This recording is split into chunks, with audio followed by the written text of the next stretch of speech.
اعوذ باللہ من الشیطان الرجیم بسم اللہ الرحمن الرحیم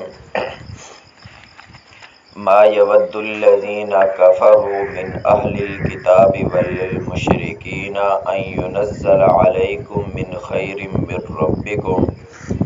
اہل کتاب میں سے جو کافر ہیں وہ اور مشرکین یہ نہیں چاہتے کہ تم پر کوئی خیر اتاری جائے تمہارے رب کی طرف سے۔ واللہ یختص برحمتہ من یشاء، اور اللہ تعالی اپنی رحمت کے ساتھ خاص کرتا ہے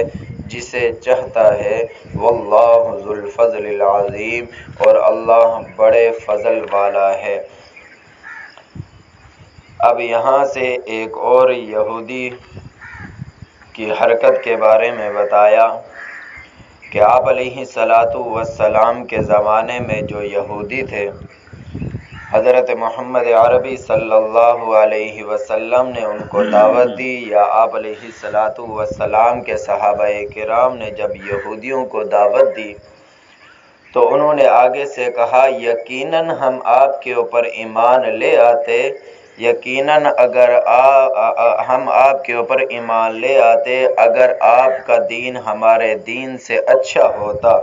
اگر آپ کا دین ہمارے دین سے سچا ہوتا تو یقیناً ہم آپ کے اوپر ایمان لے آتے، کیونکہ ہم نے تورات و انجیل کے اندر یہ پڑھ چکے ہیں، لیکن آپ کا دین ہمارے دین سے اچھا نہیں ہے، اس لیے ہم آپ کے دین کے اوپر ایمان لے کر نہیں آ رہے۔ اب یہاں پہ یہودیوں نے اپنے دین کو، دین محمدی صلی اللہ علیہ وسلم سے بہتر دین کہا، اپنے دین کو تو سب کچھ سمجھا، اور آپ علیہ السلام کے دین کو کہا کہ یہ تمہارا دین ہمارے دین سے بہتر نہیں ہے۔ تو اصل میں وہ چیز یہ تھی کہ یہودی یہ سمجھتے تھے، یہودی یہ کہتے تھے، ان کو جو دل کے اندر یہ حسد تھا، دل کے اندر جو یہ بغض تھا، جس کی وجہ سے ایمان نہیں لا رہے تھے، یا جس کی وجہ سے مخالفت اور ضد اور عناد کے اوپر اترے ہوئے تھے، اصل چیز یہ تھی، وہ یہ کہتے تھے کہ آپ علیہ السلام کو حضرت اسحاق علیہ السلام کی اولاد میں سے ہونا چاہیے تھا، حضرت اسماعیل علیہ السلام کی اولاد میں سے کیوں ہیں؟ اس لیے وہ ایمان نہیں لاتے تھے، اس لیے وہ ہڈ ہرمی پہ اترے رہے، اس لیے وہ سازشوں کے سازشیں کرتے رہے۔ اس کے ساتھ ساتھ مشرکین کا بھی ذکر فرمایا، اور مشرکین کو بھی آپ علیہ السلام کا دین اور آپ علیہ السلام کا لایا ہوا پیغام اچھا نہیں لگتا تھا۔ وہ اس لیے اچھا نہیں لگتا تھا کیونکہ آپ علیہ السلام توحید کی دعوت دیتے تھے،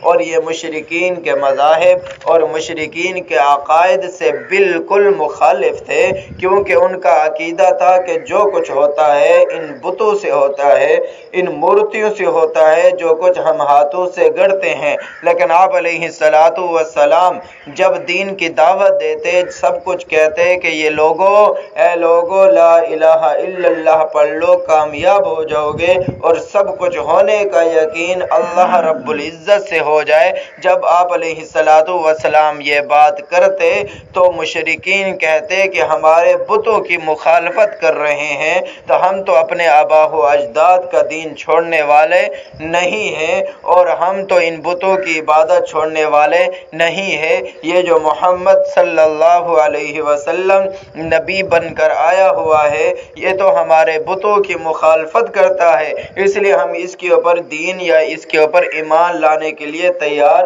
نہیں ہیں۔ تو اللہ رب العزت نے ان مشرکین کی بھی تردید فرمائی، ان یہودیوں کی بھی تردید فرمائی کہ جسے اللہ چاہے عزت دے دے، جسے اللہ چاہے جو کچھ دے دے۔ اب اللہ نے چاہا محمد عربی صلی اللہ علیہ وسلم کو نبوت سے سرفراز کر دیا، اللہ جسے چاہتا ہے اسے وہ دیتا ہے، جسے نہیں چاہتا اسے کچھ نہیں دیتا۔ ما یود الذین کفروا من اہل الکتاب، اہل کتاب عوام میں سے جو کافر ہیں، ولل مشرکین اور مشرکین، ان ينزل علیکم من خیر من ربکم، مشرکین یہ نہیں چاہتے کہ تم پر کوئی خیر اتاری جائے تمہارے رب کی طرف سے، اور مشرکین ہمہ وقت یہی کرتے رہتے تھے، یہی سوچتے رہتے تھے کہ خیر کی باتیں صرف محمد عربی صلی اللہ علیہ وسلم پر کیوں اتاری جاتی ہیں، کوئی اور نہیں ہے، یہ تو حضرت اسماعیل علیہ السلام کی اولاد میں سے ہے،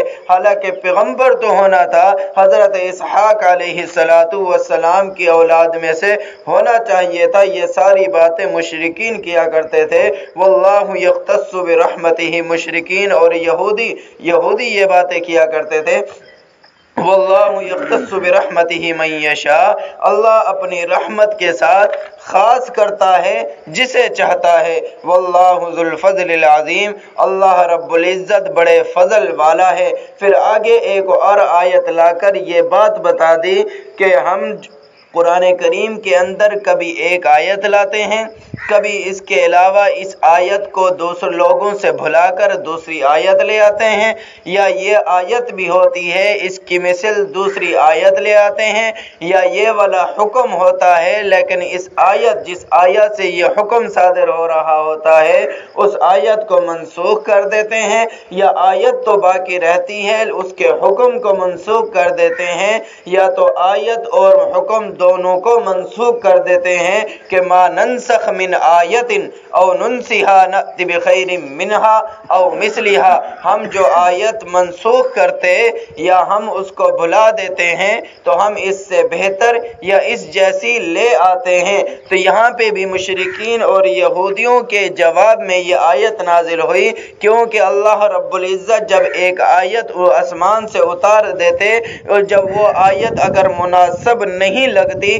یعنی کہ حکم کے اعتبار سے اس آیت سے زیادہ سخت حکم اتارنے کی وجہ سے، یا اس آیت سے زیادہ نرم حکم اتارنے کی وجہ سے، یا اس جیسا کوئی اور حکم اتارنے کی وجہ سے، موقع محل کے مطابق اللہ رب العزت جب یہ تبدیلی فرماتے، ایک آیت کی جگہ دوسری آیت، دوسری کی جگہ تیسری آیت، اسی طرح یا اس جیسی آیت اتارتے، تو مشرکین اور یہودی یہ باتیں کہتے تھے اگر یہ کلام، اگر یہ قرآن اللہ رب العزت کی طرف سے ہوتا تو پھر اس کے اندر تبدیلی کیوں آتی، اس کے اندر جو ہے نا منسوخیت والی بات کیوں آتی، تو ایک آیت منسوخ کیوں ہوتی، دوسری آیت کیوں لے آتے۔ لگتا ایسا ہے کہ محمد عربی صلی اللہ علیہ وسلم کی یہ اپنا کلام ہے، یہ ان کا اپنا گڑا ہوا افتراء بولتے ہیں، گڑے ہوئے کو نعوذ باللہ، وہ کہتے ہیں کہ یہ آپ علیہ السلام کا اپنا کلام ہے، اللہ رب العزت کا کلام نہیں ہے۔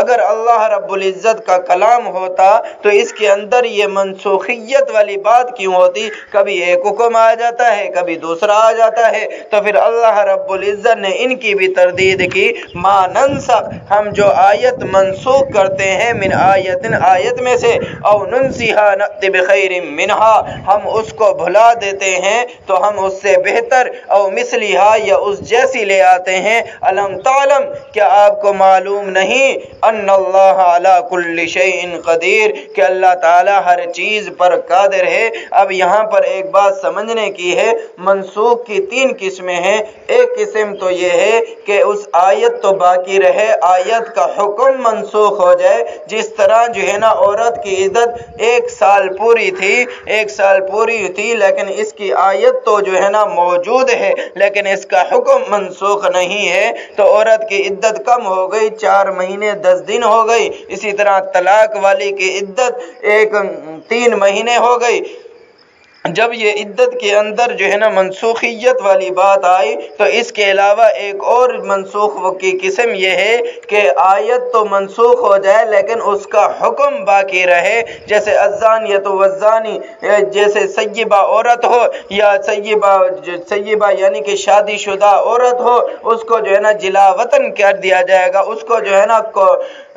رجم کیا جائے گا، پتھر مار کر سنسار کیا جائے گا۔ تو یہ بھی آیت تو نہیں ہے، آیت تو منسوخ ہو چکی لیکن اس کا حکم ابھی بھی باقی ہے، یا یہ ہے کہ آیت اور حکم دونوں منسوخ ہو جائیں، یعنی کہ نہ آیت باقی رہے نہ اس کا حکم باقی رہے۔ بعض حضرات نے فرمایا کہ سورہ احزاب سورہ بقرہ جتنی تھی، یعنی کہ اس کے اندر آیات بھی منسوخ ہو گئی، اس کے اندر جو ہے نا حکم بھی منسوخ ہو گیا، تو پھر یہ چھوٹی ہو گئی۔ تو منسوخ کی صورت کیا ہوتی تھی؟ منسوخ کی صورت یہ ہوتی تھی یا تو اس آیت کی جگہ دوسری لے آتے یا اس سے سخت حکم لے آتے، اس لیے کہ کیونکہ سخت حکم ہوتا تو اس کے اندر سخت عمل بھی ہوتا، جب سخت عمل ہوتا تو ثواب بھی زیادہ ملتا، یا اس آیت کی جگہ کوئی نرم حکم آ جاتا کہ نرم حکم لوگوں کی آسانی کے لیے اس کے اندر آسانی ہو، یا پھر یہ بات تھی کہ اس حکم کے اندر ایسی تبدیلی لے آتے جو موقع محل کے مطابق ہوتی تھی۔ تو اب منسوخ کی صورت کیا ہوتی تھی؟ منسوخ کی صورت یہ ہوتی تھی یا تو بالکل ہی لوگوں کے ذہنوں سے، لوگوں کے دل و دماغوں سے بھلا دیتے تھے یا اتار دیتے تھے، یا آپ علیہ السلام یہ فرما دیتے تھے کہ یہ آیت اب منسوخ ہو چکی ہے، اس کی جگہ یہ والی آیت ہے، اس کی جگہ یہ والی آیت ہے۔ تو حضرات صحابہ کرام رضوان اللہ تعالی علیہم اجمعین میں سے ایک صحابی صبح تہجد کی نماز پڑھ رہے تھے، تو وہ انہوں نے ایک سورت پڑھنا چاہا، سورہ فاتحہ پڑھی، اس کے بعد سورت شروع کرنا چاہا تو ان کی زبان پر نہیں آئی۔ وہ صبح اٹھے تو انہوں نے کہا میں مدنی کریم صلی اللہ علیہ وسلم کے دربار میں جاتا ہوں، یہ کیا معاملہ ہے، کیا ماجرا ہے، میرے دل پہ، میرے دماغ پہ اور میری زبان پہ یہ صورت کیوں نہیں آئی؟ وہاں پر گئے تو وہاں پہ پہلے بھی اکثر صحابہ کرام اسی کشمکش میں تھے کہ ہم بھی آپ علیہ السلام سے سوال کرتے ہیں، ہم نے فلاں صورت پڑھی تو ہماری زبان پر نہیں آئی، ہم نے فلاں آیت پڑھی تو ہماری زبان پر نہیں آئی۔ جب نے سب اکٹھے ہو کر آپ علیہ السلام سے سوال کیا، آپ علیہ السلام کے سامنے یہ بات رکھی تو آپ علیہ السلام تھوڑے مسکرائے اور فرمایا اے میرے صحابہ، اے میرے جانثارو، اے میرے وفادارو، اے میرے حبدارو، اس آیت کو اللہ رب العزت نے رات کو منسوخ کر دیا ہے، اس لیے تمہارے دلوں اور دماغوں سے بھی یہ آیت اتار دی گئی ہے، تمہارے دلوں اور دماغوں سے بھی یہ آیت ختم ہو چکی ہے۔ آپ یہ دیکھیں جیسے ہمیں پہلے حکم تھا بیت المقدس کی طرف، بیت المسجد اقصی کی طرف منہ کر کے نماز پڑھنے کا، پھر آپ علیہ السلام کو حکم ہوا کہ بیت اللہ کی طرف منہ کر کے نماز پڑھی جائے۔ آپ علیہ السلام نماز پڑھ رہے تھے، نماز کی حالت کے اندر ہی تبدیل ہو گئے، یہ حکم تبدیل ہوا، یہ قرآن کریم کے اندر اس کا ذکر آیا ہے۔ تو پھر اللہ رب العزت ایک آیت کی جگہ جو دوسری آیت لاتے ہیں، اس کے اندر بھی حکمت ہوتی ہے، اس کے اندر بھی بڑے فوائد ہیں۔ ما ننسخ من آیت او ننسیها نأتی بخیر منها او مثلها، ہم جو آیت منسوخ کرتے یا ہم اس کو بھلا دیتے ہیں تو ہم اس سے بہتر یا اس جیسی لے آتے ہیں۔ الم تعلم ان اللہ علی کل شیء قدیر، کہ آپ کو معلوم نہیں اللہ ہر چیز پر قدرت والا ہے۔ الم تعلم ان اللہ لہ ملک السماوات والارض، کہ آپ کو معلوم نہیں کہ اللہ کے لیے آسمانوں اور زمینوں کی سلطنت ہے۔ وما لکم من دون اللہ من ولی ولا نصیر، اور تمہارے لیے اللہ کے علاوہ کوئی مددگار اور حمایتی نہیں ہے۔ تو یہاں پہ بتا دیا ہر چیز پر اگر قدرت ہے تو اللہ رب العزت کو ہے، اگر آسمانوں اور زمینوں کو مالک ہے تو وہ بھی اللہ رب العزت ہے۔